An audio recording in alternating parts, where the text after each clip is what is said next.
എല്ലാവർക്കും ഇന്നത്തെ വീഡിയോയിലേക്ക് സ്വാഗതം. ഇന്നിപ്പോൾ നിങ്ങൾ കാണുന്നത് വയനാട് ചുരൽമലയിലെ അവസ്ഥയാണ് കേട്ടോ. നല്ല കോടമഞ്ഞൊക്കെ ഇറങ്ങിയിട്ട് നല്ല ഭംഗിയുണ്ട് കാണാൻ വേണ്ടിയിട്ട്. ഇതിപ്പോൾ നമ്മുടെ വീടിൻ്റെ പുറകിലുള്ള ബാൽക്കണിയിൽ നിന്നിട്ടുള്ള ദൃശ്യങ്ങളാണ്. ഇങ്ങനെ കോടമഞ്ഞ് ഇറങ്ങിയിട്ട് നല്ല തണുത്ത കാറ്റും കൂടി വരും. എന്താ രസം എന്നറിയാം ഇങ്ങനെ ബാൽക്കണിയിൽ ഇങ്ങനെ ഇരിക്കാൻ. ശരിക്കും പറഞ്ഞാൽ ഇതൊരു വൈകുന്നേരമാണ്. അപ്പോൾ ഈ സമയത്ത് ഇങ്ങനെ ഇവിടെ ഇരിക്കാൻ നല്ല സുഖമുണ്ട് കേട്ടോ. അപ്പോൾ നിങ്ങളുടെയൊക്കെ വീട്ടിൽ ഇങ്ങനെയൊക്കെ ഉണ്ടെങ്കിൽ ഒന്ന് കമൻറ്റ് ചെയ്യണേ.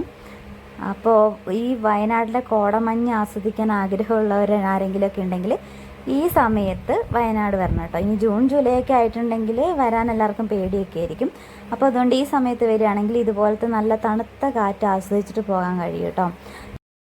അപ്പോൾ ഇങ്ങനെ തണുത്തിരിക്കുന്ന സമയത്ത് എല്ലാവർക്കും ഒരു കട്ടൻ കുടിക്കാൻ ഒരാഗ്രഹം ഉണ്ടാവില്ലേ? അതുപോലെ ഒരു ആഗ്രഹം തോന്നിയപ്പോൾ ഒരു കട്ടൻ ചായ ഒക്കെ ഉണ്ടാക്കി കേട്ടോ. അപ്പോൾ കടിയൊന്നും ഉണ്ടാക്കുന്നില്ല, അതിനുള്ള സമയമില്ല.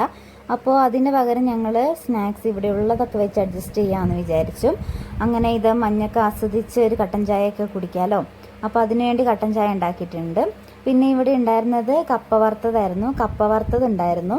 പിന്നെ ഉള്ളത് അച്ചപ്പായിരുന്നു. അപ്പോൾ ഇത് രണ്ടും വെച്ചിട്ട് ഞങ്ങൾ ഇന്നത്തെ ചായക്കുടിയൊക്കെ കഴിഞ്ഞു കേട്ടോ. നല്ല മഴയ്ക്കുള്ള സാധ്യതയുണ്ട്.